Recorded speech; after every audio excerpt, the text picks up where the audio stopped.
안녕하세요. 음악이 영화를 만났을 때 진행의 JR입니다. 세상에는 다양한 인연들에 대한 스토리가 전해지는데요. 2017년 펜팔 친구였던 첫사랑과 41년 만에 다시 만난 영국과 프랑스 커플의 이야기가 있습니다. 프랑스 소년 빈센트와 영국 소녀 엠마는 10대 초반인 1976년 영국으로 교환 학생을 갔던 빈센트가 여름방학 여행 도중에 우연히 만나 두 사람은 금세 친해졌지만 빈센트가 파리로 돌아오면서 아쉽게 헤어졌습니다. 하지만 서로 편지를 주고받으며 펜팔로 우정을 이어갔고 빈센트가 몇 차례 방학 기간에는 여동생과 함께 영국을 찾아가 만나기도 했습니다. 그러나 점점 나이가 들고 성장하면서 자연스럽게 연락이 끊기고 성인이 되어 둘은 각각 결혼도 하고 아이도 낳으며 서로를 잊고 살았었는데 2013년 이혼해서 혼자 살고 있던 빈센트는 첫사랑의 감정을 잊지 않고 있던 엠마를 떠올려 옛날에 살았던 그녀의 부모 집에 연락이 닿아 다시 만날 수 있게 되었답니다. 그리고 엠마도 이혼해 혼자 살고 있었는데 잊고 있었던 옛 감정이 피어나며 사랑을 느꼈고 파리로 이사까지 한 엠마는 빈센트와 2년 후 사랑과 결혼에 성공했습니다. 많은 세월이 지나 50대에 다시 만난 인연인 만큼 더 아끼고 사랑하며 살아갈 것이라고 애정을 드러냈답니다.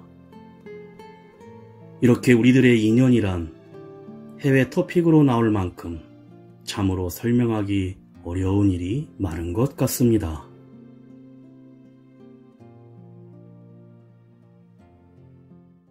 음악이 영화를 만났을 때 오늘 소개해드릴 영화는 지난 4월 개봉한 한국 영화 비와 당신의 이야기입니다.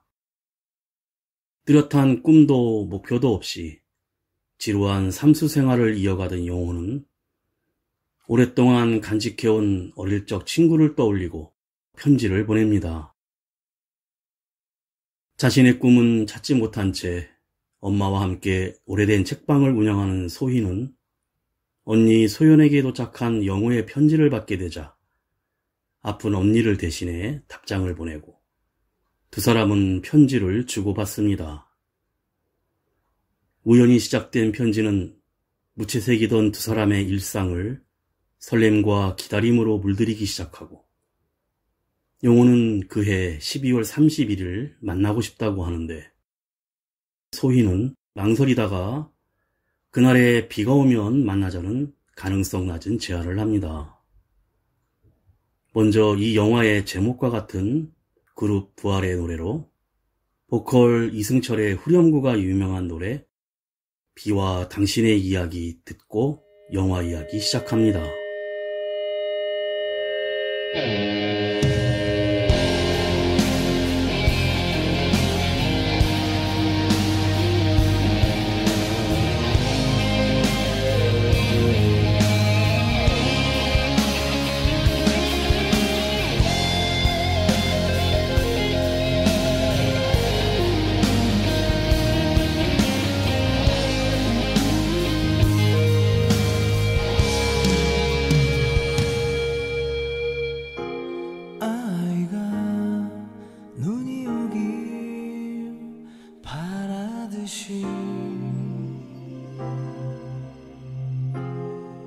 비는 너를 그리워네 비의 낭만보다는 비의 따스함보다 그날의 애절한 너를 잊지 못함이기에 당신은 나를 기억해야 하네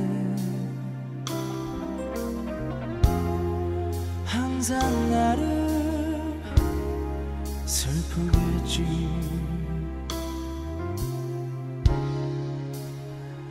나의 사랑스럽던 너의 눈가의 비들, 그날의 애절한 너를 참아 볼 수 없었던 거야. 무척이나 울었네. 비에 비 맞으면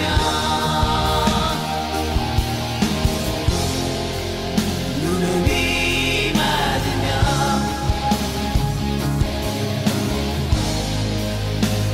빗속에 너를 희미하게 그리며 우리의 마지막 말은 너의 마지막 말은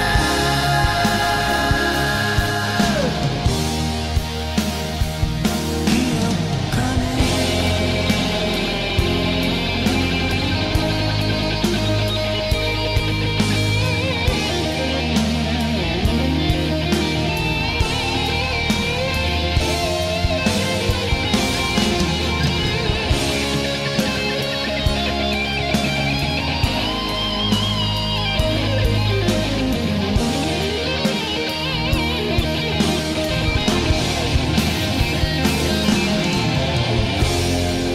무척이나 울었네.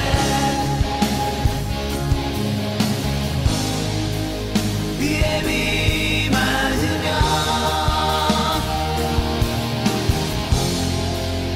눈에 비 맞으면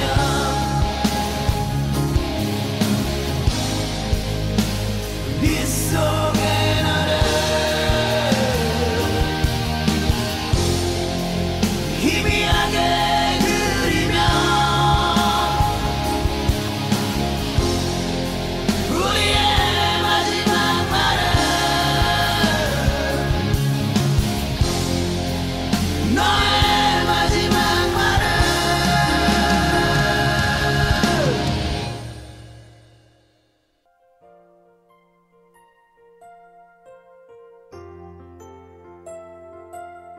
사랑해 사랑해 사랑해 사랑해 사랑해 사랑해 사랑해 사랑해 사랑해 사랑해 사랑해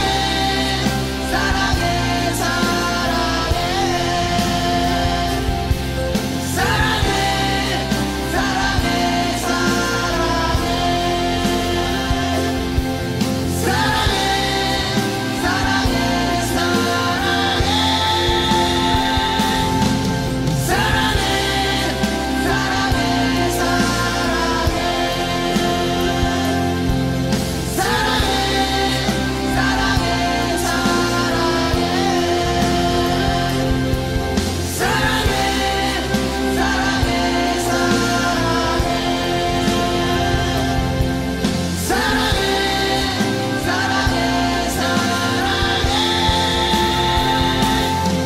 사랑해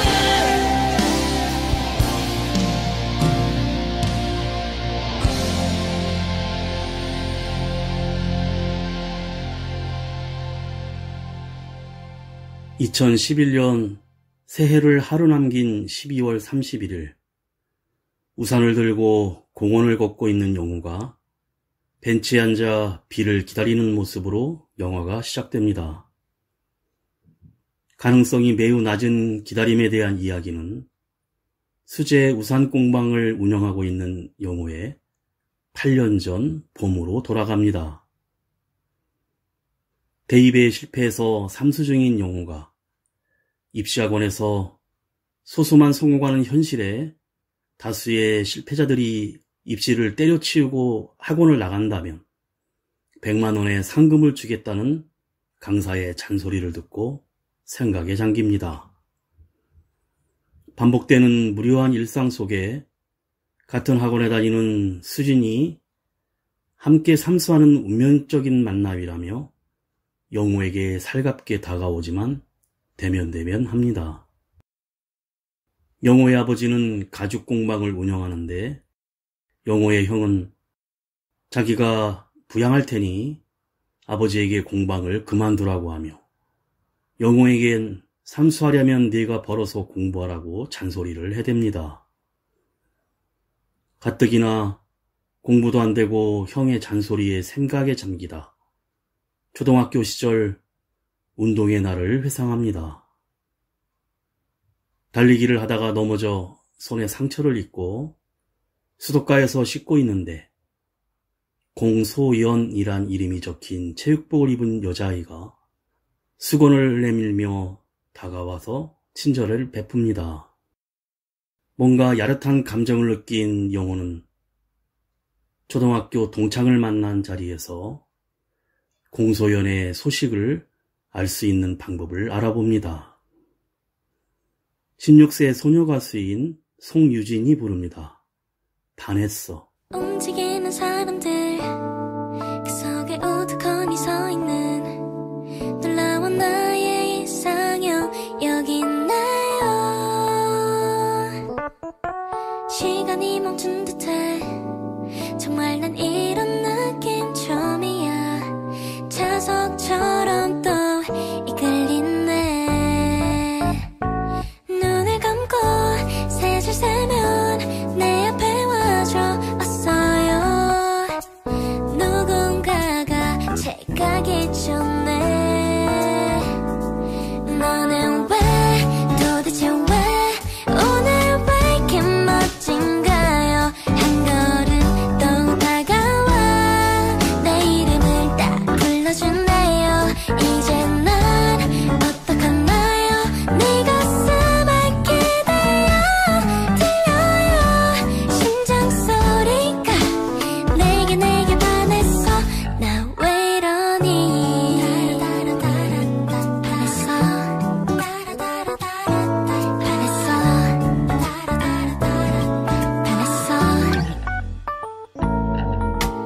내일 오지 마요.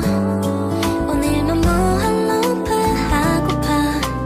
마법처럼 다 이뤄져라. 눈을 감고 세 줄 세면 내 앞에 와줘 왔어요. 누군가가 책가기 전에 너는 왜 도대체 왜 오늘 왜 이렇게 멋진가요. 한 걸음 또 다가와 내 이름을 딱 불러주네요. 이제 난 어떡하나요. 네 가슴에 기대어 들려요. 심장 소리가 내게 반했어. 환한 미소로 이쁘게 웃어주던 널 시간 낮에 말까지 마요.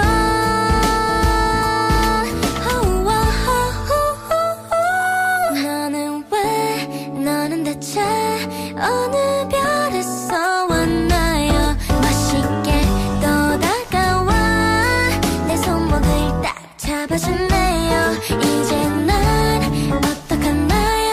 네 가슴에 기대어 들려요. 심장 소리가 내게 반했어. 나 왜 이러니.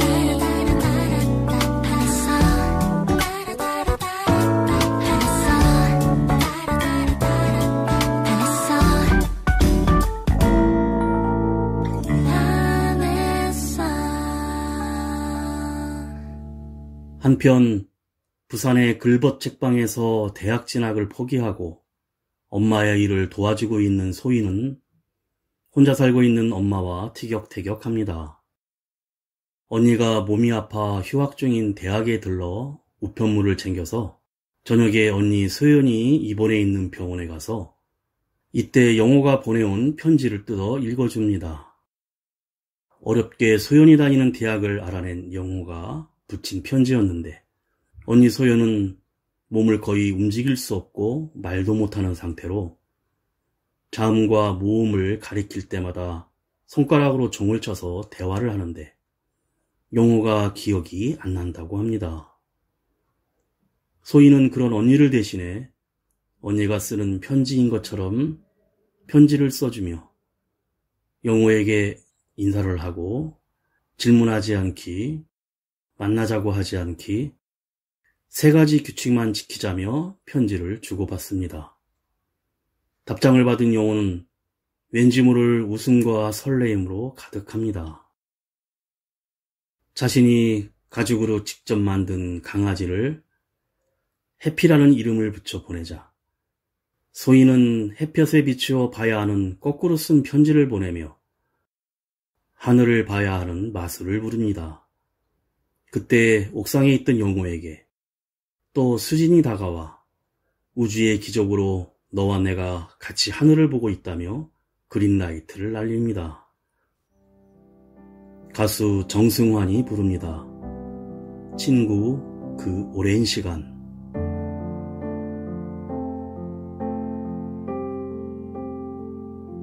잠 못 드는 밤 불편하게 할까봐 어지러운 마음 너에게 들킬까봐 언제부턴가 나 제대로 널 못 보겠어 네가 변하지 않아 너만 보면 내 맘이 내 맘대로 잘 안 돼 친구로 잘 지냈는데 요즘 내가 너를 피한 건 눈을 마주보지 못한 건 나 어쩌면 아니 사실 난 말야 널 좋아하나 봐 나 어떻게 할까 이렇게 말하면 더 어색해질까 장난 섞인 너의 메시지에 나 다음 말 고르는 게 쉽지 않아 쓰고 지운 말 널 좋아했나 봐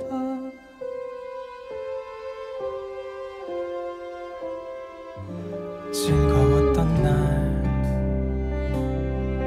그건 너와 있어서 좋아했던 곳 거기 네가 있어서 전부 너였더라 잘 몰랐어 그런 의미인지 모든 날에 너를 지우면 기억조차 없는 하루인데 나 어느새 아니 처음부터 말야 널 좋아했나 봐 나 어떻게 할까 모른 척하기에 너무 늦었을까 못 들은 척해도 난 괜찮아 그냥 웃어 넘겨도 돼 근데 이젠 말하고 싶어 잠깐이라도 지금 널 만나러 갈게 어쩌면 다 망쳐버릴지도 몰라 지금 아니면 다시는 없을 것 같아 딱 한 번 용기 내서 말할게 우리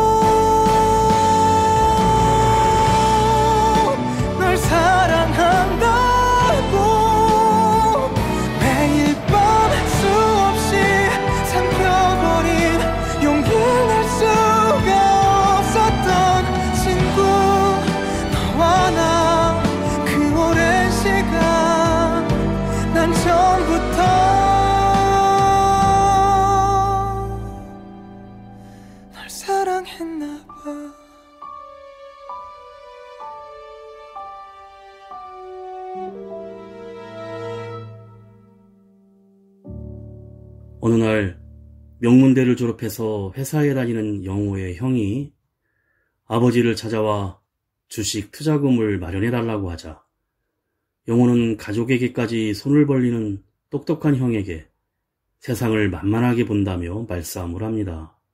그날 저녁 학원 친구 수진이 오빠가 자살한 일과 불행한 가족사를 말하면서 둘은 난생 처음으로 밤을 지새웁니다. 계절이 바뀌어 여름이 되고 부산의 글버책방의 소희는 LP판을 틀고 음악에 잠기며 일을 하는데 바다와 비를 언급하며 긴 내용의 편지를 보냅니다. 옥상에서 하늘에 편지를 비추며 읽던 영호에게 또 수진이 다가와 학원을 땡땡이 치고 20대의 첫 바다를 보러 가자며 잡아끌어 인천의 바다를 보러 갑니다. 영호는 가죽으로 만든 배와 소라 껍데기들을 소포로 소희의 책방으로 보내고 바다 선물 잘 받았다며 오늘 밤은 비가 주룩주룩 또닥또닥 종일토록 왔으면 좋겠다는 답장을 보냅니다. 그런데 병상 위에 누워 소희에게 의사를 전달하던 소연이 영호를 만나고 싶다고 합니다. 그래서 소희는 서울행 기차에 올라 영호 아버지의 가죽 공방을 찾아와 구경을 하며 영호의 작업대를 보고 반가워하는데 영호를 만나기 위해 밖에서 기다립니다. 하지만 그 시각 영호는 형편없는 모의고사 성적표를 바라보고 문득 부산으로 달려가 글벗 책방을 찾아가서 도로 건너편에서 기다립니다.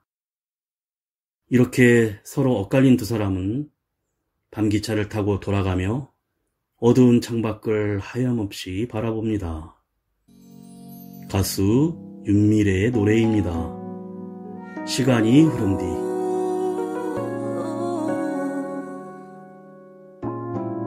As time goes by, I still love you. 마지못해 살아가겠지 너 없이도 매일 아침 이렇게 일어나 밤새 조금씩 또 무뎌져 버린 기억 속에서 애써 너의 얼굴을 꺼내야 보겠지. 시간이란 누구에게나 우리 아픔을 주는지 힘든 하루 속에도 늘 네 생각뿐인 나 눈물마저도 말라가는데 As time goes by 난 그게 두려운 걸 네 안에서 나의 모든 게 어떤 일이 될까봐 눈 감으면 늘 선명하던 네가 어느 순간 사라질까봐 정말 겁이 나는 걸.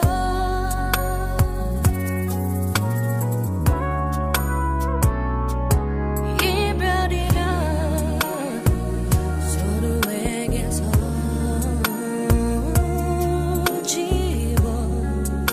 지워지는 거라지만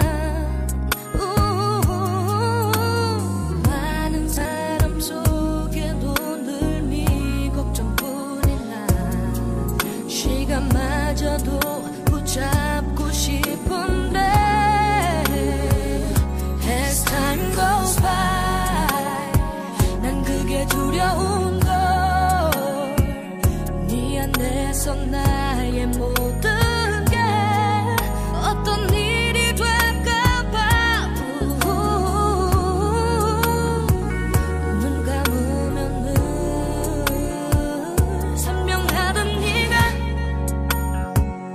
어느 순간 사라지게 될까봐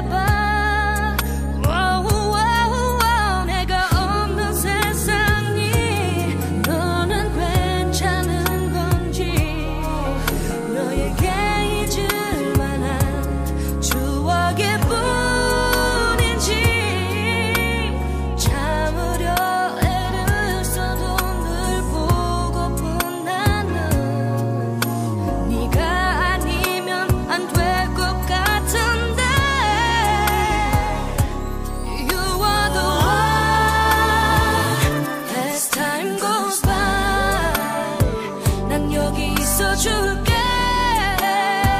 셀 수 없는 밤이 지나도 사랑했던 그대로. 혹시라도 넌 돌아오게 되면 단 한 번의 나를 찾을 수 있게. As time goes by.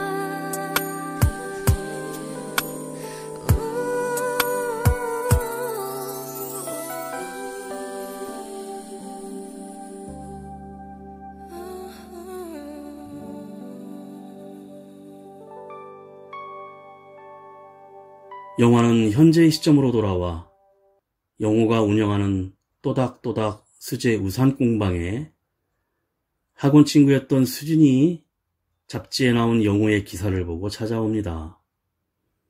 수진은 여행작가로 일하고 있었는데 커피를 마시며 삼수 시절 얘기를 나누고 가끔 내 생각은 했냐는 말을 남긴 후 수진이 떠납니다. 다시 과거의 그때 가을로 돌아갑니다.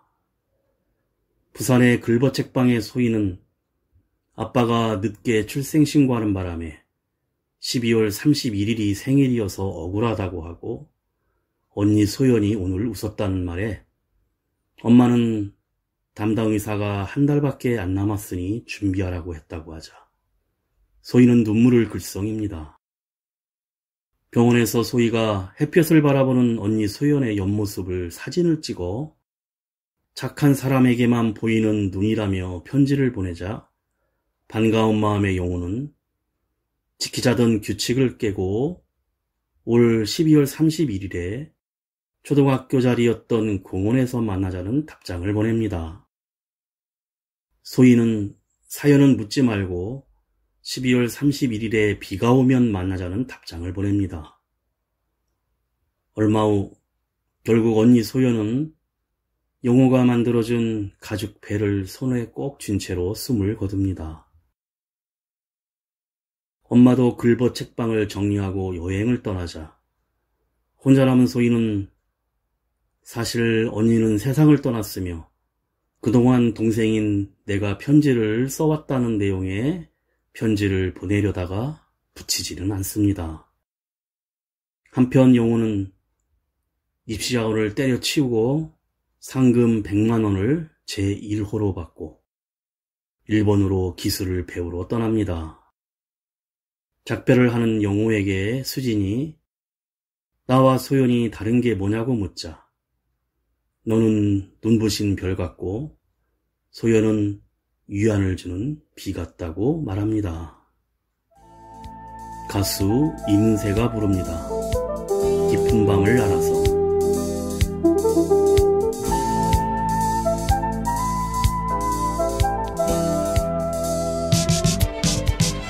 우리들 만나고 헤어지는 모든 일들이 어쩌면 어린 애들 놀이 같아. 슬픈 동화 속에 구름 타고 멀리 나르는 작은 요정들의 슬픈 이야기처럼. 그러나 우리들 알지도 못하고 울지만 사랑은 아름다운 꿈결처럼. 고운 그대 손을 잡고 밤하늘을 날아서 궁전으로 갈 수도 있어. 난 오직 그댈 사랑하는 맘에 바보 같은 꿈꾸며 이룰 수 없는 저 꿈의 나라로 길을 잃고 헤매고 있어. 그러나 우리들 알지도 못하고 울지만 사랑은 아름다운 꿈결처럼. 고운 그대 손을 잡고 밤하늘을 날아서 궁전으로 갈 수도 있어.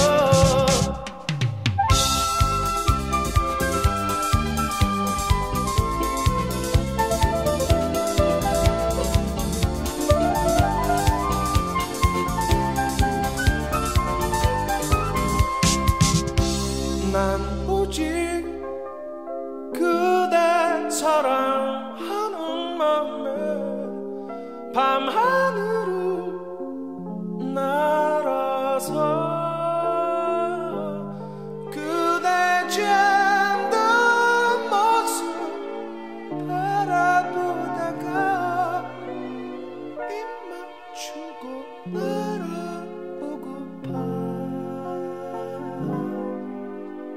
그러나 우리들 알지도 못하고 울지만 사랑은 아름다운 꿈결처럼 고운 그대 손을 잡고 밤하늘을 날아서 궁전으로 갈 수도 있어. 난 오직 그댈 사랑하는 마음에 밤하늘을 날아서 그대 잠든 모습 바라보다가 빛을 주고 날아가고파. 그러나 우리들 알지도 못하고 울지만 사랑은 아름다운 꿈결처럼 고운 그대 손을 잡고 밤하늘을 날아서 꿈빛 궁전으로 갈 수도 있어.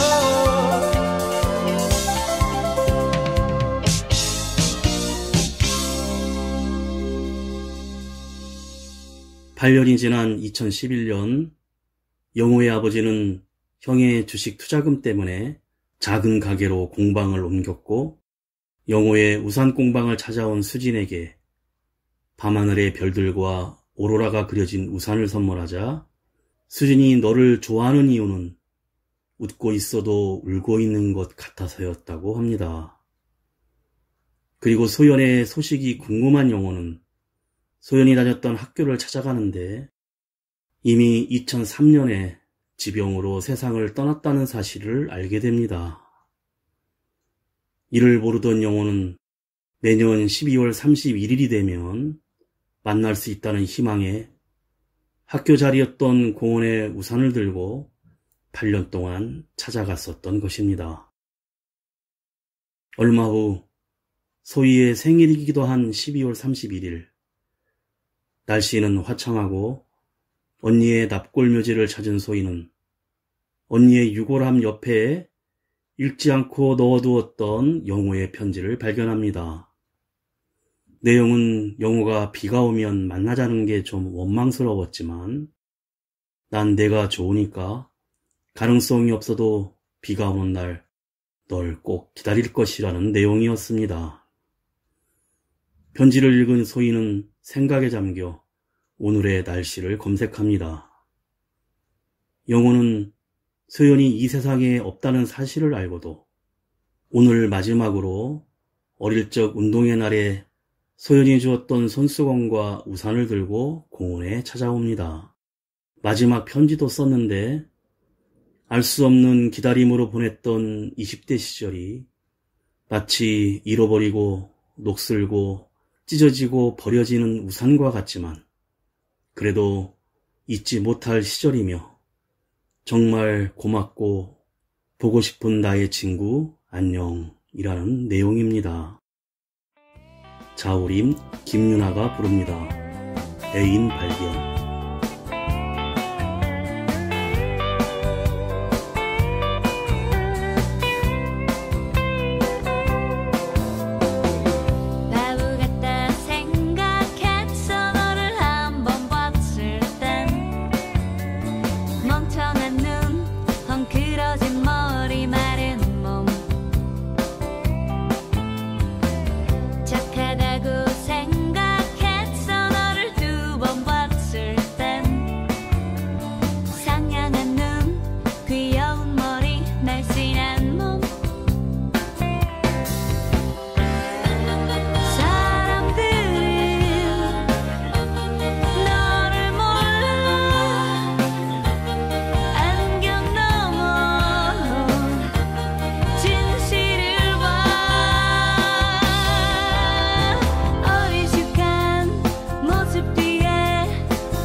너밖에는 아무도 모를 거야.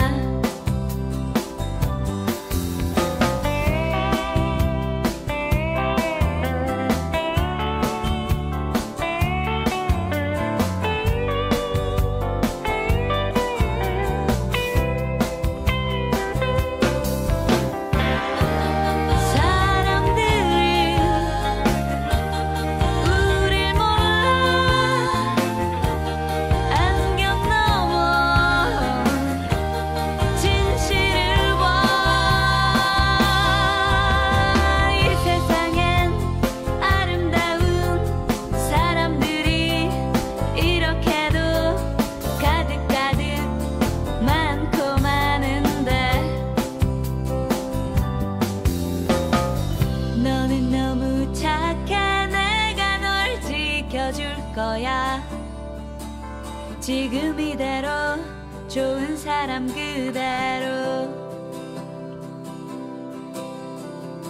나는 너무 약해. 내가 날 지켜줘야 해.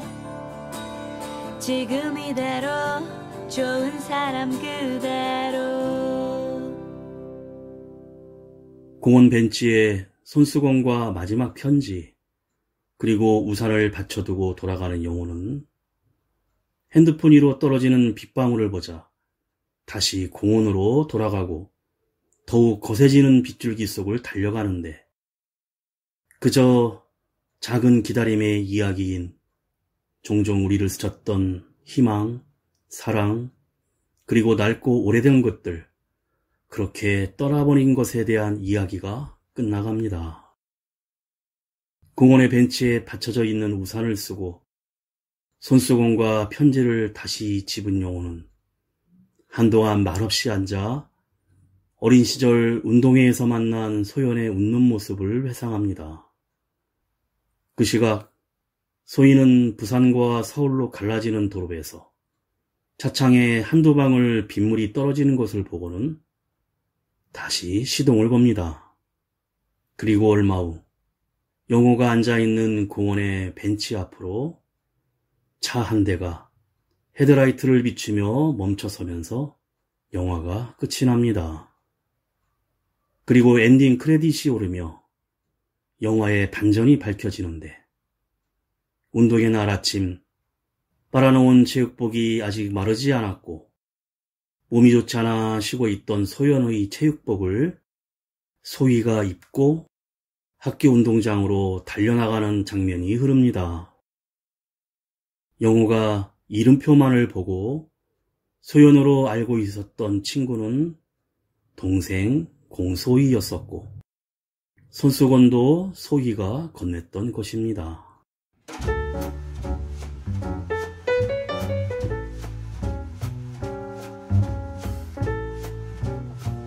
지금 청춘을 지나고 있거나 청춘을 겪어본 모든 이들을 위로하는 영화 비와 당신의 이야기는 우연히 전달된 편지 한 통으로 서로의 삶에 위로가 되어준 영호와 소희가 비오는 12월 31일에 만나자는 가능성 낮은 약속을 하면서 써내려가는 아날로그 감성의 영화입니다. 빛나는 아름다움과 불안이 공존하는 청춘을 보편적이고 일상적인 이야기로 그리고 싶었다는 조진모 감독은 무모해 보일 수 있는 영호의 오랜 기다림을 통해 그 찬란한 시간들을 비춥니다. 꿈도 목표도 없는 삼수생 영호와 새로울 것 없는 현실에 순응하는 소희는 흔히 볼 수 있는 보통의 청춘들입니다. 알 수 없는 내일에 불안하고 반복되는 지루한 일상에 생기를 잃어가던 두 사람, 편지를 주고받으며 변화되고 희미했던 하루하루는 어느덧 편지를 기다리는 설렘으로 가득 차 함께 위안과 용기를 주고받습니다. 불확실한 내일에 흔들리지만 기다림의 순간을 통해 청춘의 한 페이지를 완성해가는 주인공들의 이야기가 청춘을 지나온 그리고 지나고 있는 우리 모두에게 따뜻한 공감과 위로를 전하고 있습니다.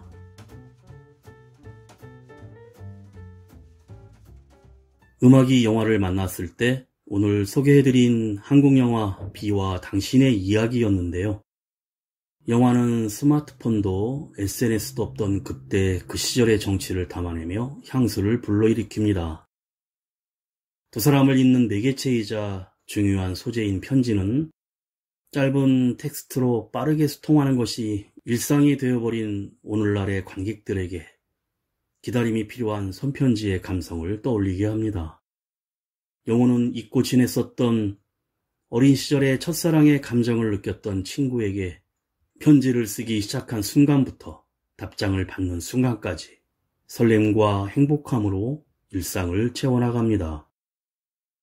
받는 사람을 상상하며 신중하게 한 글자 한 글자 써내려가는 편지를 통해 사회적 거리두기가 일상이 되어버린 요즘, 단절된 세상에서 진정한 소통에 대한 의미를 상기시켜줍니다.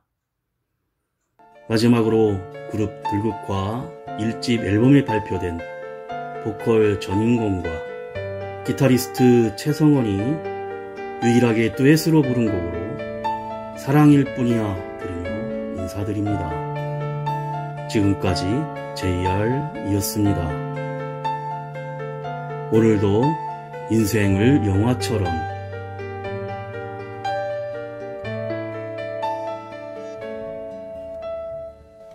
어머닌 아마도 제게 하나뿐인 화가처럼 온 세상 그대 손으로 아름답게 물들여요. 어머닌 아마도 제게 하나뿐인 시인처럼 내 마음 그대 숨게 포근하게 감싸요.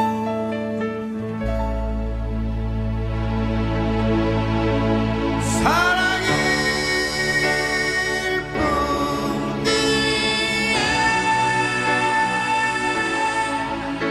사랑일 뿐이야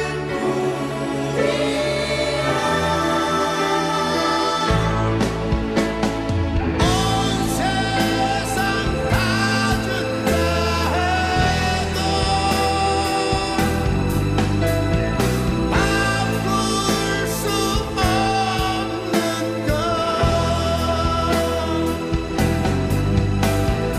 온 세상 변한다 해도 변하지 않는 것 사랑일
그대는 아마도 제게 하나뿐인 등불처럼 밤길을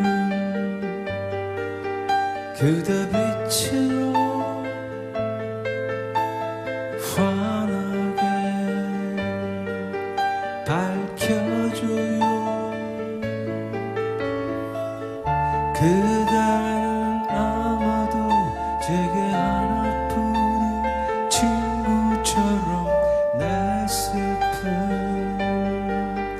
그대 노래로 다정하게 달래줘요